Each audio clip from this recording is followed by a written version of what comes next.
اور پھر اس کے بعد یہاں سے گزرے گا۔ اور ساتھ ہی ابھی انہوں نے کچھ ٹول بھی رکھا ہوا ہے، یعنی لو جو تیل آئل ٹینکرز ہیں ان کو پیسے بھی دینے ہوتے ہیں۔ اب آپ نے ہرمز کھلے یا نہ کھلے، کھلا تو ہے، لیکن یقیناً یہاں سے جو کاسٹ آف ٹرانسپورٹیشن ہے وہ بہت زیادہ مہنگی ہے، کیونکہ اس وقت جو انشورنس کاسٹ ہے وہ بہت زیادہ مہنگی ہے۔ تو اس لیے یہاں پر جو تیل کی ٹریفک ہے وہ بہت زیادہ کم ہے، لیکن ہے ضرور، مکمل طور پہ بند نہیں ہے۔ تو ایک تو صدر ٹرمپ کی جانب سے جو آج اعلانات کیے گئے، تو اس میں بالکل واضح تھا کہ وہ اب آپ نے ہرمز میں بالکل انٹرسٹڈ نہیں ہے، بلکہ انہوں نے کہا کہ ہمارا تو اس پہ کوئی ڈپینڈنسی ہے ہی نہیں۔ ڈپینڈنسی تو یورپ کی ہے، ڈپینڈنسی تو ایشیا کی ہے، تو چاہیے کہ وہی جا کر اس کو ایران کے جو کنٹرول ہے اسے آزاد کرائیں۔ تو ایک تو یہ ایک بہت بڑا اعلان۔ پھر جو نیٹو کے ساتھ امریکہ کا جو اتحاد ہے، امریکہ اس کو لیڈ کرتا ہے، امریکہ اس نیٹو کے اوپر یعنی ارب ہا ڈالر خرچ کرتا ہے۔ امریکہ کا دفاعی بجٹ کا ایک بہت بڑا حصہ ان ملکوں پر خرچ ہوتا ہے، یا ان ملکوں میں موجود امریکی فوج پر خرچ ہوتا ہے جو کہ وہاں پر ڈپلائڈ ہیں، جس طرح جرمنی ہو گیا یا دوسرے ممالک ہو گئے جہاں پر کہ امریکی فوج موجود ہے۔ تو یہ آج ٹرمپ کا گیلا بھی تھا۔ اور پھر ساتھ ایک اور خبر یہ کہ جو امریکی ایئر کرافٹ کیریئر ہے جارج ایچ ڈبلیو بش، وہ بھی یہاں سے یعنی امریکہ سے روانہ ہو چکی ہے، اور اس کو بھی مڈل ایسٹ بھیجا جا رہا ہے۔ یہ بھی ایک بلڈ اپ کا حصہ ہے۔ اگر یہ خبریں درست ہیں اور یہ ایئر کرافٹ کیریئر بھی اس خطے میں جاتی ہے، تو یہاں پر امریکہ کی جو ٹوٹل فلیٹ ہے ایئر کرافٹ کیریئرز کا، تو وہ کوئی 11 ہیں۔ 11 میں سے میرا خیال ہے دو اس وقت جو ہیں وہ یعنی سروس کے مڈ سروس جو ری بلڈنگ یا اس کے مینٹیننس سے گزر رہے ہیں، تو 9 بیسیکلی شاید ایکٹیو ہیں، اور 9 میں سے جو اس وقت مشرق وسطیٰ میں جا رہے ہیں، 2 موجود ہیں اور ایک اور چلا جائے گا، ویسے ایک کو تو وہاں سے ودرا کر دیا گیا ہے، تو اس لیے شاید افیکٹولی 2 ہی وہاں پر رہے ہیں۔ لیکن یہ بھی ایک بہت بڑی خبر ہے۔ اور ساتھ ہی جو یہاں پر امریکہ اور اسرائیل کی جانب سے ایران پر جو بمباری کے معاملات ہیں، وہ ویسے کے ویسے ہی ہیں، دبا کے بمباری بھی ہو رہی ہے، اور ساتھ امریکہ کی جانب سے سفارتکاری کے لیے بھی کچھ سپیس کھولی گئی ہے۔ جبکہ یہاں پر جنگ کا حوال پہلے میں پیش کر دوں، پھر پاکستان اور چین کی جانب سے جو سفارتکاری کی گئی ہے اس کا ذکر کروں گا، اور جو بنجمن نیتن یاہو ذکر کر رہے ہیں اس کا بھی۔ لیکن ایران پر ایک مرتبہ پھر بہت زیادہ بمباری ہوئی ہے۔ اصفہان کا میں نے کل ذکر کیا تھا، کہتے ہیں وہاں پر بھاری بمباری ہوئی ہے، بہت کافی وہاں پر نقصان ہوا ہے۔ اسی طرح بہت زیادہ بمباری تہران پر ایک مرتبہ پھر ہوئی ہے۔ اسرائیل اور امریکہ دونوں نے تہران پر بہت زیادہ بمباری کی ہے، لیکن اس کے باوجود آج سوشل میڈیا پر کچھ ڈرامیٹک امیجز سامنے آئے، جب ایران کے وزیر خارجہ عباس اراغچی اور ایران کے صدر دونوں مسعود پزشکیان دونوں تہران کی سڑکوں پر نکل آئے، عام لوگوں کے ساتھ گھل مل گئے، اور ان کی ویڈیوز ہر طرف وائرل ہیں۔ تو گویا ایک طرف ایران پر حملے ہو رہے ہیں اور ایسی بمباری ہو رہی ہے جو میرا نہیں خیال کہ اس خطے میں شاید جو پہلے گلف وار ہوئی تھی اس کے بعد اتنی بڑی پیمانے پر بمباری دیکھی گئی ہو جتنی کہ اس وقت ایران پر ہو رہی ہے۔ لیکن اس کے باوجود ایرانی لیڈرشپ کا اس طرح سڑکوں پر آنا، امریکہ کو یہ میسج ہے کہ وہ ڈیفائنٹ ہیں، یعنی وہ لڑ رہے ہیں، وہ کھڑے ہیں، اور اپنی قوم کو بھی اپنے ساتھ کھڑا کرنے کی کوشش کر رہے ہیں۔ جبکہ اسرائیل بھی ایران کے انفراسٹرکچر کو نشانہ بنا رہا ہے، اور بہت زیادہ اس کو نقصان پہنچا ہے، ارب ہا ڈالر کا نقصان پہنچا ہے۔ جبکہ لبنان پر بھی اسرائیل بہت زیادہ بمباری کر رہا ہے۔ اب یہ خبریں زیادہ سرکولیٹ کر رہی ہیں، یا بہت زیادہ خبریں گردش میں ہیں اس وقت، کہ اسرائیل اب تقریباً یہ منصوبہ مکمل طور پر بنا چکا ہے کہ وہ لبنان کے جغرافیہ کے حصے جو کہ اسرائیلی بارڈر کے ساتھ ہیں، اور لاطینی دریا جو کہ تقریباً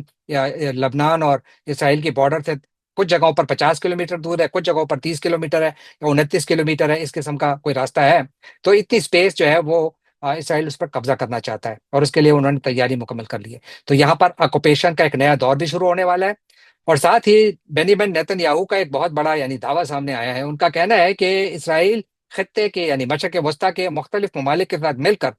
ایران مخالف اتحاد بنا رہا ہے، یا مختلف الائنسز بنا رہا ہے۔ اور اس سلسلے میں نام تو کسی کا ظاہر نہیں آیا، لیکن جو میڈیا پر جن ملکوں کے نام اس وقت گردش کر رہے ہیں، تو اس میں سعودی عرب، متحدہ عرب امارات، بحرین، جارڈن اور ایجپٹ، یہ وہ ممالک ہیں جن کے نام لیے جا رہے ہیں کہ شاید یہ اسرائیل کے ساتھ کہیں نہ کہیں ایران مخالف الائنس میں شامل ہوں۔ ویسے میرا نہیں خیال کہ بینیامن نیتن یاہو بات غلط کر رہے ہیں، کیونکہ یہ ممالک ویسے ہی اس وقت اسی صف میں ہیں جس میں امریکہ اور اسرائیل ہیں۔ تو لیکن وہ یہ کہہ رہے ہیں کہ ہم ان کے ساتھ مزید کام کریں گے۔ ہو سکتا ہے کہ مزید کام کرے بھی، کیونکہ ان میں کم از کم 2 ممالک ایسے ہیں جو کہ باقاعدہ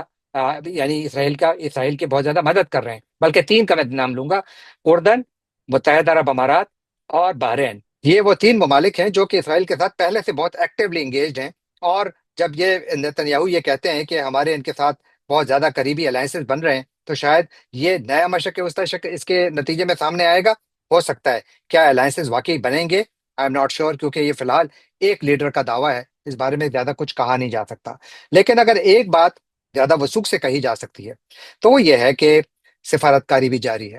جب پاکستان نے مصر، سعودی عرب اور ترکیے کے جو وزرائے خارجہ ہیں ان کو حالیہ دنوں میں ہوسٹ کیا اسلام آباد میں، وہ آئے یہاں پر، اور اس جو جنگ ہے اس کے حوالے سے انہوں نے آپس میں مشاورت کی، اور اس کے بعد ایک یعنی آپس میں ایک جو مشترکہ اعلامیہ جاری نہیں ہوا تھا اس وقت، بلکہ پاکستان کی وزارت خارجہ کی جانب سے ایک بیان ضرور سامنے آیا تھا کہ جس میں ذکر ہوا تھا کہ کس طریقے سے کنسرن کا اظہار کیا گیا، میری ٹائم واٹر ویز یعنی جو بحر آبِ ہرمز ہے اس کو کھولا رکھا جانا، اور یہاں پر سول انفراسٹرکچر پر حملے نہ کرنا، اس قسم کی باتوں کا ذکر تھا۔ لیکن یہ بیان پاکستان کی جانب سے آیا تھا، اس میں دوسرے ممالک کے نام شامل نہیں تھے، جب باوجود اس کے کہ یہ بیان ان ملاقاتوں کے بعد سامنے آیا تھا جو کہ اسلام آباد میں ہوئی تھی، جس میں کہ ترکیے، سعودی عرب اور مصر کے وزرائے خارجہ نے شرکت کی تھی۔ لیکن گزشتہ 24 گھنٹوں کے دوران یہ اطلاعات آئیں کہ وزیر خارجہ اور پاکستان کے deputy prime minister Ishaq Dar اچانک چین پہنچے۔ چین میں انہوں نے جو چینی وزیر خارجہ ہیں وینگ یی، ان کے ساتھ ملاقات کی۔ ایک دن کا دورہ تھا ان کا، بڑا ہیکٹک دورہ تھا، اور اس کے بعد پھر ایک اعلان ہوا، اور وہ بہت انٹرسٹنگ اعلان ہے، اس کی ٹائمنگ بھی بہت انٹرسٹنگ ہے، میں اس پر بات کرنا چاہتا ہوں۔ کیونکہ جو اعلان ہوا اس کے مطابق پاکستان اور چین نے ایک امن منصوبہ، 5 نکاتی امن منصوبہ پیش کیا ہے، جس میں کہ کہا گیا ہے کہ فوری طور پر یہاں پر جنگ بندی کی جائے اور جو ڈی ایسکیلیشن کی جائے، جو اس وقت جنگ کی کیفیت ہے اس کو ختم کیا جائے، اور دوسرا یہ کہ آپس میں ان کے جو پیس ٹاکس ہیں یعنی امن بات چیت جو ہے اس کو فوراً شروع کیا جائے، اور یہاں پر جنگ میں جتنے بھی ممالک شامل ہیں ان کی آزادی اور خود مختاری کا خیال رکھا جائے، اسپیشلی ایران اور جو گلف کی کنٹریز ہیں۔ پھر ساتھ سویلین انفراسٹرکچر کا ذکر ہوا کہ اس کو بھی یعنی تحفظ دیا جائے، ان پر حملے نہ کیے جائیں، جبکہ جو میری ٹائم روٹس ہیں اس کا بھی کھلا رکھا جائے، ان کا بھی تحفظ کیا جائے۔ بیسیکلی یہ ان کا جو یعنی اسپیشلی ذکر اس میں آبنائے ہرمز کا ہے۔ جبکہ آخری نقطہ جو ہے وہ یو این چارٹر کا ہے، وہ یو این جو کہ کہیں سویا ہوا ہے، لیکن بہرحال ایک انٹرنیشنل انسٹیٹیوشن ہے، اور ان دونوں ممالک نے یعنی پاکستان اور چین نے یہ پروپوز کیا ہے کہ چاہیے کہ جو بھی فیوچر میں ارینجمنٹ ہو اس میں یو این کو سینٹرل رول دیا جائے، جو کہ بالکل ٹھیک بات ہے۔ اس وقت یو این بالکل یعنی بیک برنر پر ہے، کوئی اس کو پوچھ نہیں رہا، لیکن میرا خیال یہ ہے کہ ultimately united nation security council ہی سے کچھ ہوگا، وہیں سے ہی کچھ جو بھی معاملات طے ہوں گے تو اس کو کسی ریزولوشن کے ذریعے ہی یعنی انٹرنیشنل لاء کے تحت کوئی قانونی حیثیت دی جائے گی۔ تو یہ پورا کا پورا ایک یعنی پلان ہے جو کہ سامنے پیش کیا گیا ہے۔ اب بڑے سوالات ہیں۔ پہلا سوال کہ یہ پلان اس وقت کیوں نہیں آیا جب یعنی 4 مسلمان ممالک کے وزرائے خارجہ اسلام آباد میں بیٹھے، لیکن ان میں سے شاید ایک بھی اس بات پر متفق نہیں تھا، یا سب متفق تھے؟ اگر متفق تھے تو اس وقت کیوں اعلان نہیں کیا گیا؟ تو ایک تو یہ بات۔ دوسری، چین اگر آپ دیکھیے جب سے یہ یعنی جنگ شروع ہوئی ہے، چین تقریباً سائیڈ لائنز پر ہے۔ چین کے بارے میں یہ تو کہا جاتا ہے کہ چین کا جو ان کا جو سیٹلائٹ سسٹم ہے، بیدو جو ان کا سسٹم ہے، اس کو ایران استعمال کر رہا ہے، اور کہا جا رہا ہے کہ شاید اسی کی وجہ سے ایران کافی افیکٹولی اسرائیل کو نشانہ بنا رہا ہے، اور جو گلف کنٹریز ہیں جہاں پر کہ امریکی بیسز ہیں وہاں پر ان کو نشانہ بنا رہا ہے۔ شاید اس کی وجہ یہ ہے کہ جو چین کا جو سیٹلائٹ کانسٹلیشن سسٹم ہے اس کو وہ استعمال کر رہا ہے ایران۔